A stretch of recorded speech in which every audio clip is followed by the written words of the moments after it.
suis absolument ravie de t'accueillir dans les rencontres, un endroit où aller. Sur les rencontres, on ne fait pas semblant de se vous voyez quand on se tutoie, je te dis tu, Oui. puisqu'on se connaît depuis un petit moment déjà. Moi, ce qui m'a frappé quand on s'est rencontrés, c'est que je me suis demandé qu'est-ce que c'est un auteur de théâtre? Je continue de me poser la question.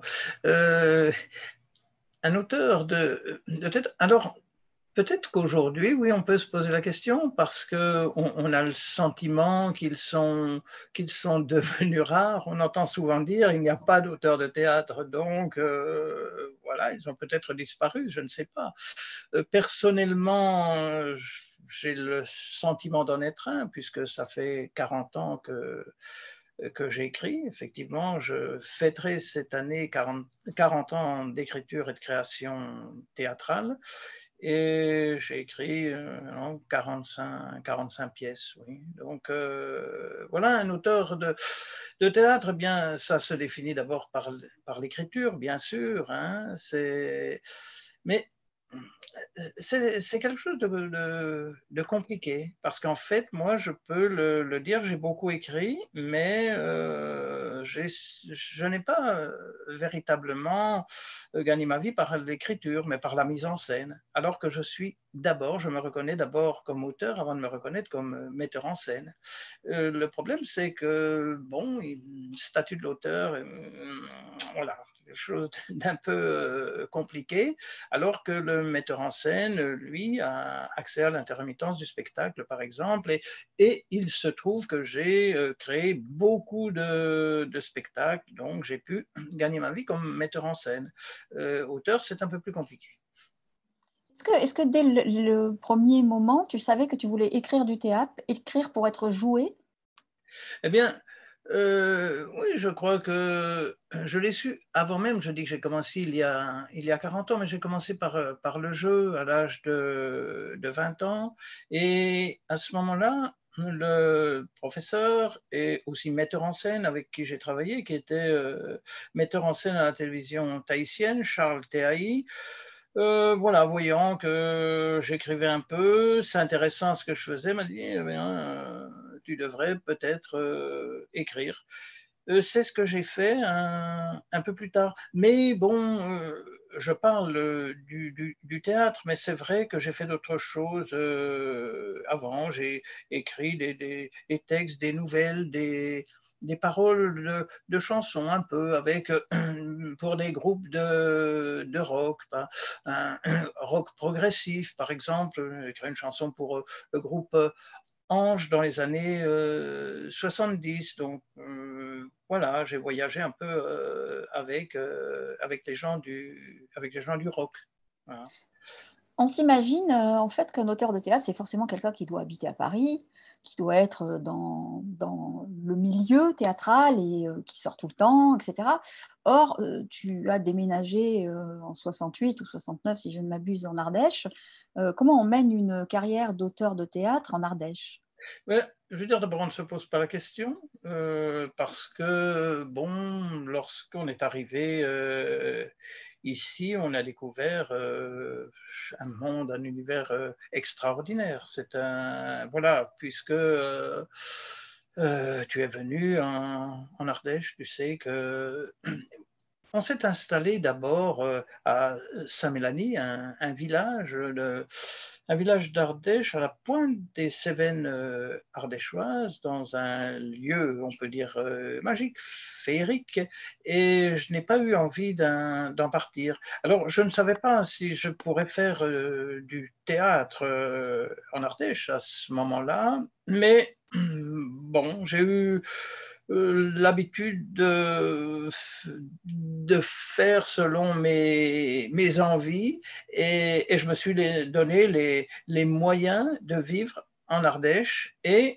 tout en faisant du théâtre. Je me suis beaucoup déplacé à une époque. Hein. J'étais un peu, voilà, je m'installais dans un théâtre quelque, quelque part en France et je ne créais pas forcément en Ardèche. Mais j'écrivais toujours en Ardèche. J'ai toujours écrit en Ardèche, dans une cabane, dans les bois, en référence à Thoreau notamment et sa cabane au bord de l'étang de Walden. Voilà, c'est là que je me sens appartenir véritablement au monde. J'ai le sentiment d'être là où je suis né lorsque je suis dans ma cabane, même si ce n'est pas la réalité. C'est ce que disait Henri Miller à propos de sa cabane à Big Shore. Hein. J'ai le sentiment d'être là où je suis né, où je suis au monde, quoi. Et je n'ai pas voulu quitter cet univers. Je suis venu très peu à Paris, et puis ça ne m'a pas trop posé de problème, voilà, de faire du théâtre en Ardèche. C'est un peu une idée reçue de penser que voilà, qu'il n'y a que Paris pour faire du théâtre. Évidemment, les théâtres sont à Paris, mais il y a aussi des lieux en province, même dans les endroits reculés, là où je me trouve. Il y a un très beau théâtre à l'italienne, à Vals-les-Bains, qui est une ville de Cure. J'étais souvent en résidence dans ce théâtre. J'ai créé je ne sais plus, pas mal de pièces, 7, 8, 9 pièces dans ce théâtre, peut-être 10. Donc voilà, et puis ensuite j'ai exporté les pièces, j'ai tourné avec les créations voilà, réalisées en Ardèche. Toi-même, d'ailleurs, tu as un théâtre sous ta maison. Oui, et oui, ça aussi, c'est ma liberté, c'est merveilleux. Je peux même dire comment ça s'est passé parce que euh, on est toujours un peu on est toujours un peu en difficulté. C'est vrai de tous les artistes, il y a des changements politiques à certains moments. Alors, c'est quand même toujours un peu le fait du prince, hein, en France. Disons, voilà, une nouvelle équipe arrive et puis voilà, on n'est pas en odeur de sainteté, alors bien on doit se débrouiller, et ce théâtre m'a permis d'être libre, d'être chez moi, et puis c'est toute l'histoire du théâtre. Tchekhov avait son théâtre à la maison, alors ça m'a donné une liberté extraordinaire. Lorsque j'ai des problèmes pour travailler dans un théâtre, je me suis d'abord installé sous un tipi. J'ai fait coudre un tipi et je l'ai installé en montagne ardéchoise. C'était un grand tipi, un tipi médecine, hein, et je jouais sous ce tipi. Je l'avais baptisé théâtre itinérant pour pièce intime, tipi, voilà. Mais c'était extraordinaire de jouer sous ce tipi. Je retrouvais le cercle de l'orchestrage. C'était et ensuite, eh bien, j'ai installé ce théâtre sous la maison, sous les voûtes de la maison, des voûtes du XVIe siècle, de très belles voûtes, voilà, arêtes. Euh, et c'est un petit théâtre de 50 places que j'ai ouvert il y a 20 ans, qu'on a ouvert avec Cécile il y a 20 ans, qu'on a restauré en grande partie seul. C'était des caves enchevêtrées. C'est un petit lieu qui accueille une cinquantaine de personnes, mais on a accueilli des milliers de personnes et c'est un lieu extraordinaire, magique. On a conservé évidemment les pierres, les voûtes et on retrouve l'atmosphère du théâtre antique. Et justement, là, dans cette dernière création, on a travaillé au théâtre antique d'Alba la Romaine, on a ramené des images extraordinaires, et ces images qu'on projette dans ces théâtres et qui se fondent complètement dans ces voûtes, quoi. Alors, on va venir à cette nouvelle pièce, mais avant, je voudrais préciser quelque chose parce que c'est quand même assez étonnant. Tu es joué partout, au Canada, à La Réunion, en Polynésie. Toi-même, tu fais des interventions, tout d'un coup, tu vas aller dans un appartement à Paris. Euh, et moi, j'ai assisté à une des pièces, enfin, j'ai assisté déjà à tes interventions. Et alors, ce qui me frappe, c'est que les gens sortent, ils sont sonnés. Les femmes pleurent. Euh, Pourquoi investir des lieux qui ne sont pas forcément des théâtres, justement? Eh bien, ça fait aussi partie de la liberté. C'est une envie d'abord d'aller au-devant des gens, au-devant du public. C'est aussi relativement compliqué avec les théâtres. Bon, il y a la saison théâtrale, donc il faut s'inscrire dans la saison, s'inscrire, bon, 1 an et demi, 2 ans à l'avance, il faut démarcher. C'est un long travail. C'est un peu comme, on va dire, l'édition que tu connais très bien. Bon, j'avais commencé chez Actes Sud, très belle maison que tu connais bien. Mais ce n'est pas simple avec les gros éditeurs. Moi, lorsque j'écris une pièce, je la monte à la suite. Alors, en gros, je demande à l'éditeur de m'éditer dans les 3 mois qui suivent, ou même c'est arrivé dans le mois qui suit. Alors, j'ai travail avec des éditeurs formidables, voilà, qui peuvent répondre à ma demande. Et même chose pour la présentation des pièces. Bon, d'abord, l'envie d'aller au-devant du public partout où il se trouve. C'est comme ça que voilà, je suis allé présenter les pièces. C'est bon, en Roumanie, une époque à la chute de Ceausescu, et puis après, dans les camps de réfugiés, et puis en ex-Yougoslavie. Bon, j'aime ces aventures-là, non pas pour l'aventure, enfin, mais pour la rencontre. Et jouer en appartement ou dans des ateliers d'artistes, au plus près du public, il y a véritablement quelque chose qui se passe, qu'on ne va pas retrouver dans un théâtre, dans un grand théâtre. Tu sais, ici, à la suite de chaque représentation, on rencontre le public, on se fait à boire, on fait la fête tous les soirs. Là, il va y avoir 5 semaines, 20 représentations. C'est la fête tous les soirs, c'est une vraie rencontre. Le théâtre, c'est fait pour le partage. C'est comme ça que le théâtre a démarré, le théâtre antique. Il faut savoir qu'au théâtre d'Alba la Romaine, où on vient de travailler, il y avait 100 rencontres, représentations par an, et ça concernait toute la population. Alors, voilà, c'est un lieu d'échange, de rencontres, de débats. Et c'est ce théâtre-là, voilà, que j'ai envie de pratiquer. Tu veux dire par là que des gens ne vont pas au théâtre et que donc il faut aller vers ces gens? Oui, parce que beaucoup de gens ont peur du théâtre pour tout un tas de raisons. Lorsque je travaillais au théâtre de Vals-les-Bains, qui est un théâtre à l'italienne de 600 places, bon, voilà, on va dire théâtre bourgeois, hein, voilà, un théâtre de ville de Cure, donc avec un certain public. Et il y avait tout un public qui jamais n'aurait mis les pieds, osé mettre les pieds. Lorsque j'ai installé ce petit théâtre à Lorrain, j'ai vu venir un autre public qui n'aurait pas mis les pieds à Vals-les-Bains, même si je n'avais pas joué ici, il ne serait pas venu à Vals-les-Bains. Alors que là, bon, voilà, il y a une chaleur qu'il n'y a pas dans certains lieux. Il y a cette proximité, cette convivialité, voilà, le théâtre, pour moi, oui, retrouve ce sens premier de rencontre, de la fête, et c'est ce qui se passe ici chaque fois. C'est pour ça que j'aime jouer dans ce petit théâtre.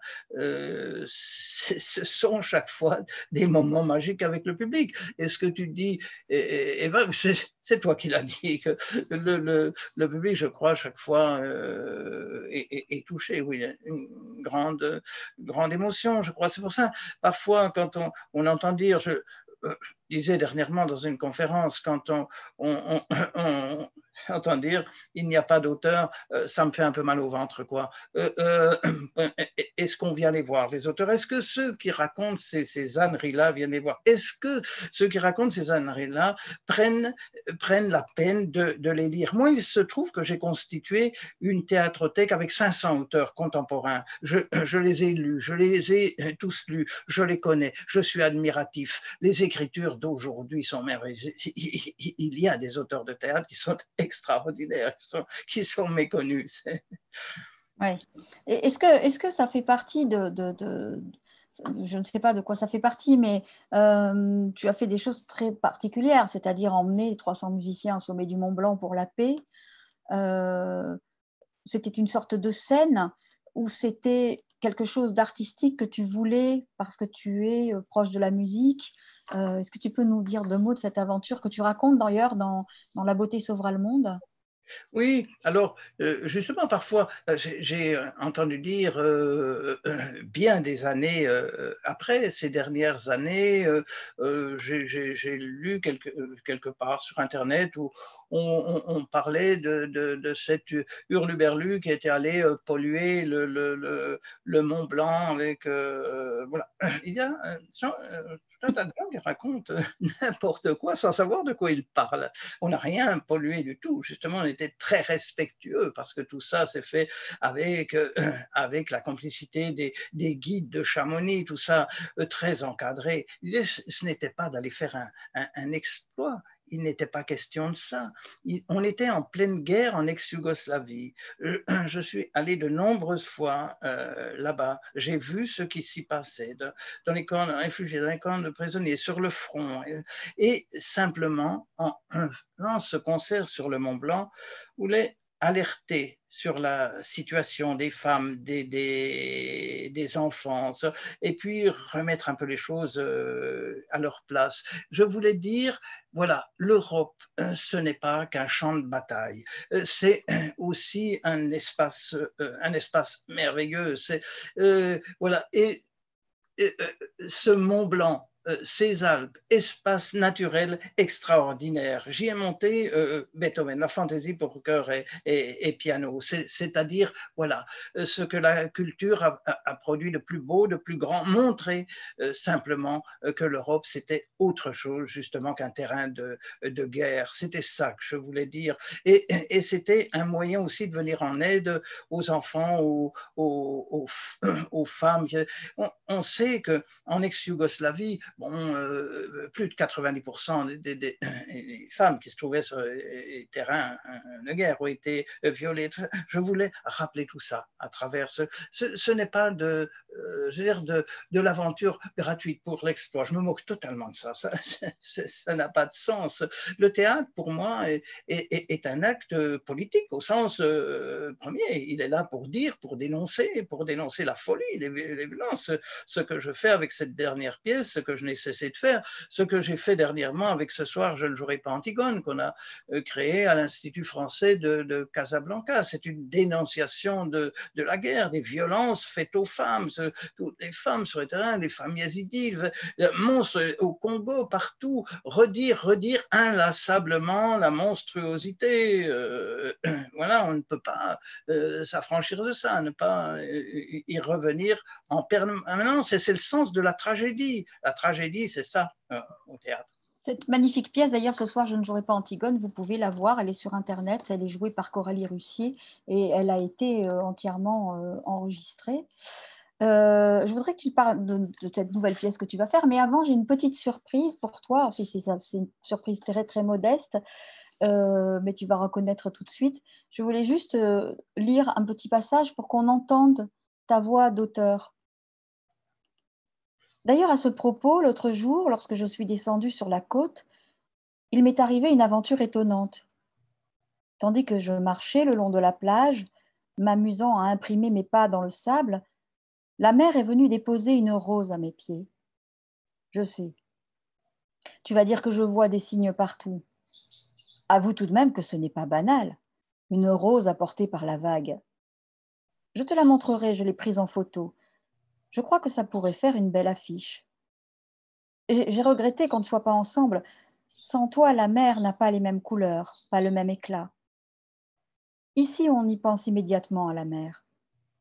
Elle aussi a laissé ses empreintes, et d'elle aussi, on pourrait penser qu'elle nous mystifie, qu'elle s'est retirée hier et non pas il y a des millions d'années.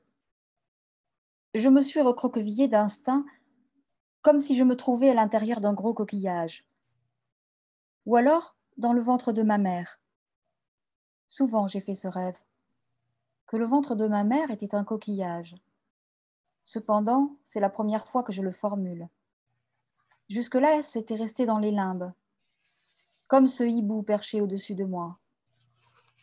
Ça, dans les livres, on ne le voit pas. On ne peut deviner qu'il est perché. Pourtant, tout l'univers symbolique est là, dans ce surplomb. Quelle intuition il a fallu pour aller le suspendre là. Et quelle vision pour, en quelques traits, réussir à imprimer dans la pensée la réalité de l'oiseau. Un trait pour la tête, deux pour les oreilles, un pour les yeux, un pour le bec, une volée pour le corps et les ailes. C'est tout. L'épure parfaite. Comment ne pas s'interroger? Le cheval, le lion, le bison, je peux comprendre, même si la maîtrise du geste reste stupéfiante. Mais passer de l'image réaliste à l'évocation, de la représentation à l'interprétation, Je suis autant perdu. imaginer franchir un océan d'un battement d'ailes.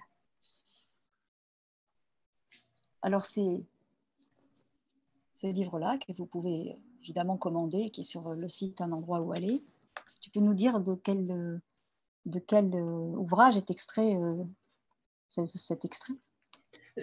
De La Rose, Mhm. c'est une pièce que j'ai écrite à la suite de la visite dans la grotte Chauvet. Je parle de la grotte, non, pas de l'espace de restitution. J'y suis entré en 2013 à l'invitation de la conservatrice de la grotte, Dominique Baffier, qui était la première conservatrice de la grotte, qui est restée de 2000 à 2014, qui est devenue une amie. Et voilà, je lui avais simplement dit que je souhaitais écrire sur les peintures, mais je savais qu'on ne pouvait pas voilà, descendre dans la grotte. Et elle m'a fait ce cadeau et en retour, j'ai eu envie de lui faire aussi ce cadeau, un cadeau de cette pièce. C'est la première à qui je l'ai présentée. Et là, je parle justement de ce que j'ai ressenti. C'est un événement extraordinaire. Je n'ai cessé de le répéter. Mais fouler sol de cette grotte, c'est comme marcher sur la Lune. On se retrouve là, voilà, 36 000 ans en situation, j'ai envie de dire. Hein. Voilà, on a le sentiment que voilà, ces artistes viennent tout juste de quitter la grotte. La cendre est encore en suspension. Enfin, c'est tellement bouleversant qu'on porte ça toute sa vie. J'ai vécu une illumination, dire un satori, comme on dit en japonais. La dernière fois que j'avais vécu ça, c'est au moment où notre fils a été éjecté de la vulve de sa mère. Là, voilà, j'ai vu comment fonctionnait l'univers. Eh bien, la grotte Chauvet, pour moi, ça a été de cet ordre-là, ces peintures. Et j'ai réécrit 10 ans plus tard, donc comme Botticelli, et je crois que je porterai ça jusqu'à la fin de ma vie. J'ai envie de dire que ça m'a grandi, illuminé, éclairé, ça a agi sur ma manière d'écrire, de percevoir le vivant. C'est une expérience unique, fondatrice. C'est un événement, voilà. Euh, Quel est le lien avec cet événement et le Nouveau Monde, ta nouvelle pièce? Est-ce qu'on peut les relier? Eh bien, oui, parce que bien sûr qu'on peut les relier, parce que qu'est-ce qui s'est passé à ce moment-là? On a fait, à mon sens, un saut C'est la naissance, c'est-à-dire l'ouverture de l'imaginaire humain. Bon, l'homme était fragile au milieu de ce monde animal. C'était l'espèce la plus fragile. Et je ne pense pas que c'est la lance qui lui a permis voilà, de survivre à cet environnement. Non, c'est précisément son imaginaire.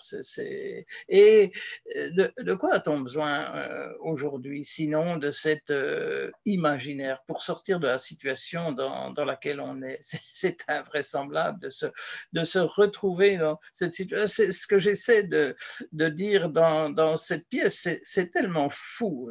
On se retrouve en 2018, je lis un roman d'Eon Meyer qui nous raconte une histoire à dormir debout dans laquelle bon, un virus a exterminé la majorité de l'humanité. Donc ça ne tient pas debout, raconté en 2018. En 2020, 4 milliards de personnes se trouvent confinées. Et en fait, si ça n'a pas fait autant de dégâts que dans le livre de Deon Meyer, c'est simplement parce que le virus était moins virulent, moins meurtrier. S'il l'avait été autant que dans ce roman, on aurait perdu les 3/4 de l'humanité. Donc, et qu'à la sortie de ce confinement, on a repris les choses comme avant, la publicité toujours plus agressive pour nous faire consommer toujours plus. C'est insensé, ça ne tient pas debout, c'est invraisemblable. Est-ce qu'on va continuer à porter des masques parce que on n'arrête pas de faire des conneries avec le climat, le virus? Bien sûr, on va trouver un vaccin jusqu'au prochain virus. Non. Et cette pièce, est-ce que c'est une pièce? Je me demande si c'est une pièce. Je parlerai plutôt de manifeste théâtral, d'essai artistique, voilà, pour penser le nouveau monde. L'idée, c'est ça. Mais le nouveau monde, si on regarde bien, il existe, il est partout autour de nous, à travers toutes ces belles personnes, ces intelligences extraordinaires qu'il y a partout, qui n'arrivent pas à s'exprimer, et qui sont étouffés par, je veux dire, par la parole triviale de gens invraisemblables qu'on peut trouver. Tous les chefs d'État des plus grands pays du monde actuellement sont des tyrans, Dingue, invraisemblables. sont dingues, on peut le dire. Mais on est ramené au grand singe, au proconsul là, avec ses favoris qui gesticulent et qui pissent pour marquer le territoire, quoi. Est invraisemblable. Est-ce qu'on veut retourner justement au grand singe? On a le sentiment que c'est ça aujourd'hui. Donc, il faut simplement révéler toutes ces intelligences qui sont partout, ces initiatives, voilà, le mot, les gens sont merveilleux à mon sens. Voilà, il y a une minorité de pervers. Donc, il faut sortir de ça. Il faut s'élever. C'est merveilleux. Moi, dans le milieu artistique, le nombre de gens extraordinaires qu'il y a, et pas seulement le milieu artistique, partout, les amis que j'ai autour de moi, c'est, voilà, allons-y, ne les laissons pas prendre toute la place, ça a assez duré, on ne peut pas continuer ces folies, la guerre partout, toujours, je le dis dans cette pièce, c'est à Saint-Mélanie, calme, merveilleux, sauf que tous les jours, ça s'entraîne au-dessus de nos têtes, des avions de combat, c'est le dimanche, c'est la nuit, c'est tout le temps. Qu'est-ce que c'est que ce cirque, quoi?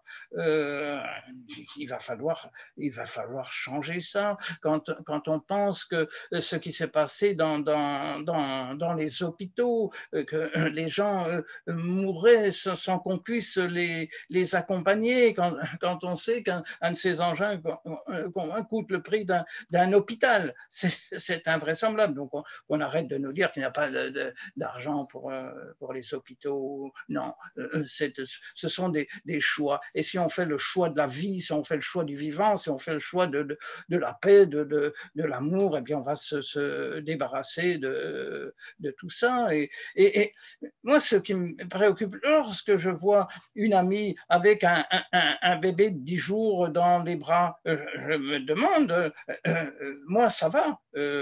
Je vais vers la fin, mais un bébé de 10 jours, dans quel monde il va vivre avec la surveillance généralisée, avec le réchauffement climatique? Il suffit de prendre des informations. 6 mois de l'année les plus chauds, les incendies, la forêt de Fontainebleau, aux portes de Paris, parce que tout ça, enfin... Est-ce que cette pièce, Le Nouveau Monde, c'est toute cette indignation que tu nous dis? Oui, c'est cette indignation et c'est la parole donnée aux gens qui ont des choses merveilleuses à dire. C'est pour ça que j'ai fait ce banquet dans ce théâtre antique en pensant à Platon, bien sûr, à ce banquet de Platon avec ses prises de parole. Lui parlait d'Eros, parle de ce monde. Je donne la parole à biologistes, à philosophes, à médecins, à écrivains, à artistes, et puis une joyeuse bande d'artistes dans ce théâtre antique qui nous présente des choses merveilleuses. Tout ça, là, improvisé, ces danseuses, voilà, c'est quelque chose de merveilleux, et c'est ça que je montre aussi à l'écran, parce que voilà, on est entre le théâtre et l'image, simplement une prise de parole. Moi, je suis seul à mon pupitre à raconter mon histoire et à montrer ces images de beauté, parce que vraiment, et le réalisateur vidéo a fait un travail merveilleux. Quand on voit justement ces images vues du ciel, on arrive dans ce théâtre antique et on tombe sur ce violoncelliste Antoine Ladrette qui est violoncelliste du Concert des Nations, Jordi Savall. On arrive sur lui là qui joue Bach sur cet immense plateau tout juste restauré après qui a disparu pendant des siècles, tout juste restauré, cet immense plateau de 50 mètres d'ouverture, et voilà ce violoncelliste qui nous joue Bach, et ça, c'est la beauté. Alors, je voudrais juste préciser pour ceux qui nous écoutent, j'ai eu la chance d'être invitée à ce fameux banquet, et donc j'ai rencontré là-bas 27 personnes qui ne savaient absolument pas ce qui allait se passer, hein, mais qui avaient dit oui parce que c'était Roger. Donc effectivement, il y avait des philosophes, des acteurs, des danseurs, et on savait juste à peine, enfin on a vu une grande table au milieu de ce théâtre antique, et on allait manger une soupe au pistou, mais on ne savait pas du tout comment ça allait s'organiser, sachant que là, on serait juste filmé pendant le banquet, qu'on aurait au moment des choses à dire, mais paraît-il, on ne nous entendrait pas. Et puis Roger mettait en scène tout ça, organisait tout ça, et tout ça va être intégré dans la prochaine pièce, qui sera donc donnée à partir d'octobre. Mais c'est très surprenant tout d'un coup de participer à quelque chose où personne n'a l'air de savoir ce qu'il va faire, où le metteur en scène lui-même a cette création. C'est comme si on assistait à qu'on soit dans les sillons de son cerveau et on ne sait pas très bien ce qui se passe, mais en tout cas, on a l'impression que tout d'un coup, ces personnes qui ne se connaissent pas, ça fonctionne. Comme si tu faisais un nouveau monde avec 27 personnes et qui expliquent à tout le monde que tout est relié. Est-ce que j'ai rêvé ou est-ce que c'était un peu ça? Oui, bien sûr, c'était ça. L'idée, c'était de tout faire dans l'élan, sans préparation, sans répétition. Et je crois pouvoir dire, parce que les images en témoignent, ce qui s'est passé est absolument fantastique. Si j'avais répété ça pendant 3 mois, je n'aurais pas réussi à avoir ce résultat-là. Mais bien sûr que non, parce que là, c'est d'une fraîcheur, tout est magique. Voilà, parce que tout le monde a été surpris. 5 minutes avant, j'envoie les danseuses sur scène, c'est parti, la musique. Et voilà, tu prends la parole. Chacun, il y avait l'envie. tout le monde avait l'envie. C'est pour ça que c'est devenu avait envie d'être là, avait envie de voilà, avait envie de partager. Donc c'était pour moi c'était un moment miraculeux, véritablement. Bien sûr, moi non plus, je ne suis pas venu avec des idées préconçues. J'ai vu voilà. Et j'ai travaillé un peu, je dirais, comme voilà, comme un chef d'orchestre qui serait installé et puis un coup qui lancerait les choses. Oui, c'était l'idée, c'était véritablement ça. Hein. C'était de surprendre tout le monde, hein, qu'on n'arrive pas avec voilà, avec quelque chose de préparé, non, non, qu'on y aille. Et on a vu quand voilà, ces orateurs ont pris la parole. Il y avait une fougue. Ils ont dit des choses absolument fondamentales, des choses qu'on a envie d'entendre aujourd'hui. Alors, je serais incapable de vous répéter ce que j'ai dit. Je sais que j'étais effrayée parce que j'écoutais les autres et je savais très bien qu'on pas de micro. Alors, ça ne s'entendrait pas, avait dit Roger, donc c'était pas grave. Sauf que ce que disaient les autres était extraordinaire. Ils avaient l'air d'avoir répété, ils disaient des trucs incroyables. Et je me suis demandé si cette histoire d'écriture avec cette spontanéité d'improvisation ne ressemblait pas à la vie qu'on a en ce moment. C'est-à-dire, on est complètement obligé d'improviser parce qu'on on connaît pas cet univers dans lequel on est en train de vivre, qui est profondément emmerdatoire quand même. Oui, c'est exactement ça. Donc, ils ont sorti des choses qu'ils n'auraient pas sorti absolument pas s'ils les avaient préparées. Mais elles n'ont pas été enregistrées. Même moi, je les ai enregistrées. Évidemment, À notre insu. on va les retrouver enregistrées dans ma tête. Et donc, elles vont ressortir à ce moment-là. Parce que si on avait dû enregistrer toutes ces prises de parole, eh bien, on aurait étiré ça sur plusieurs jours. On n'aurait pas pu équiper les gens pour, avec les micros, refaire des prises et tout ça. On aurait perdu tout l'élan à ce moment-là. Donc, il n'était pas question de ça. Voilà. Donc, on balance. Mais moi, j'ai récupéré toute cette matière qui va ressortir au moment de la pièce. Voilà. Ça donne envie. Donc, Hein. je jouais le rôle du narrateur, c'était bien ça au départ. Je joue le rôle du narrateur. Voilà, je lance ce banquet. Et l'idée de ce banquet, c'est précisément de mettre en relation des personnes qui viennent d'univers différents. J'aime bien le mot d'Alain Reynaud qui était là avec son accordéon, qui est un artiste absolument formidable, Alain, qui dit de nous, on est des entremetteurs en scène. Et je trouve le mot, la locution très belle. Voilà, entremetteur en scène. C'est véritablement ça. Et lui en est un fameux avec toute sa bande, avec Isabelle, avec Léna, avec Julien qui était là ce soir-là, qui nous ont fait des choses.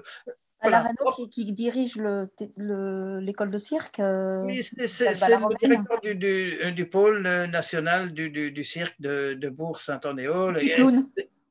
Qui C'est clown aussi, si je ne me Pardon? trompe pas. Qui clown aussi, si je ne me trompe Oui, oui, pas. oui, oui, oui, c'est lui qui a fondé les Nouveaux-Nés, qui a son théâtre aussi, la menuiserie, théâtre installé dans la menuiserie familiale, c'est théâtre magique, ils font un cabaret rêve là, une fois par mois ou parfois plus, c'est du bonheur total. Il faut aller voir ça, la menuiserie à Bourg-Saint-Andéol, voilà, c'est vraiment un moment magique, ce sont de grands artistes. J'étais très heureux de les avoir avec nous ce soir-là, mais on est très amis. C'est ma famille de cœur, vraiment. Voilà. Bon, vous avez compris, hein, je ne sais pas où vous vous trouvez tous, mais il faut prendre le train et il faut aller à l'Orac et jeudi, vendredi, samedi, dimanche du mois d'octobre, voir cette pièce, Le Nouveau Monde. Comme ça, vous savez comment on va vivre maintenant avec plein d'artistes. On va virer les affreux et on va mettre les artistes au pouvoir. Et seulement. Est-ce qu'il y a des questions? On ne sait jamais, il y a peut-être des questions. Oui, j'ai des petites questions, mais moi j'ai une première question qui me vient là, parce que j'ai écouté avec beaucoup d'attention Roger. Comment faites-vous, Roger? Vous pouvez engueuler personne en fait, parce que vous écrivez le texte, vous le dirigez, à part les techniciens, s'il y a une ampoule qui casse, vous ne pouvez pas engueuler la personne qui a écrit le texte. Vous faites comment? Parce que vous faites tout en fait. C'est-à-dire, heureusement que je suis entouré d'une équipe, parce que, évidemment, un air comme ça, parce que je fais, mais tout ça est possible seulement parce qu'il y a une équipe derrière, une équipe sacrément efficace. Et déjà, l'équipe familiale, Cécile, ma femme, Manuel, mon fils, et les amis autour. Et là, il y avait une équipe de réalisation avec, par Jérôme, voilà, d'une efficacité. Il y avait tout ce monde autour. Et je savais que les gens que j'avais invités, les artistes, réagissent. Voilà. C'est parce qu'il y a tout ce monde-là. Ce n'est pas moi qui. Moi, je donne l'impulsion. Mais s'il n'y avait pas, si ça ne s'organisait pas autour, ça ne serait pas possible. Hein.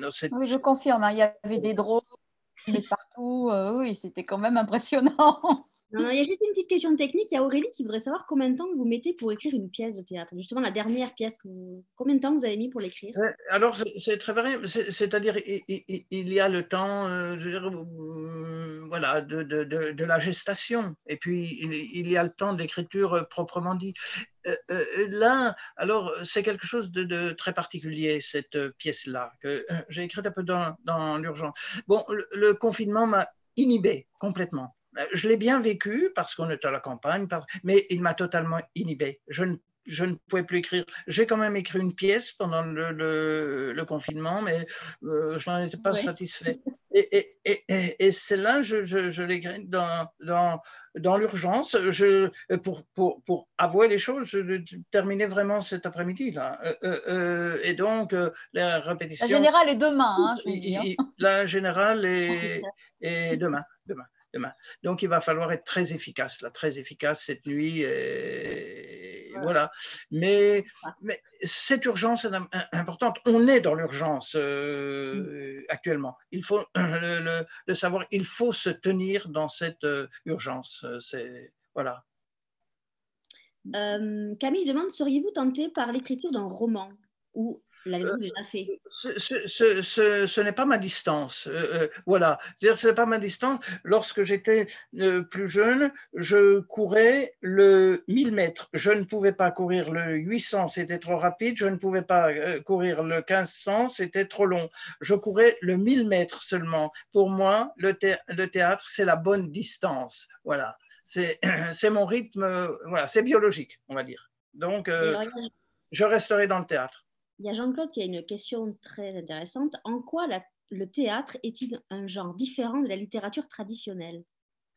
Je crois que c'est une écriture très, très différente à mon sens, hein, parce que j'ai quand même écrit dans un genre nouvelle. Je me suis essayé au roman. Je n'ai pas compris que je n'ai pas réussi à. Donc, je me suis aperçu à ce moment-là que ce n'est pas du tout le même type de narration. J'ai même envie de dire que c'est un univers mental différent pour moi. Voilà, c'est une conformation de pensée qui, à mon sens, n'a rien à voir. Ce qui n'empêche pas qu'il y ait de grands dramaturges et grands romanciers qui aient fait à la fois théâtre, roman, essai et tout ce qu'on veut, et qui l'ont fait très bien. Mais bon, si je prends quelqu'un comme Laurent Godet, il est magnifique au théâtre, il est magnifique en littérature, voilà, c'est quelqu'un de remarquable.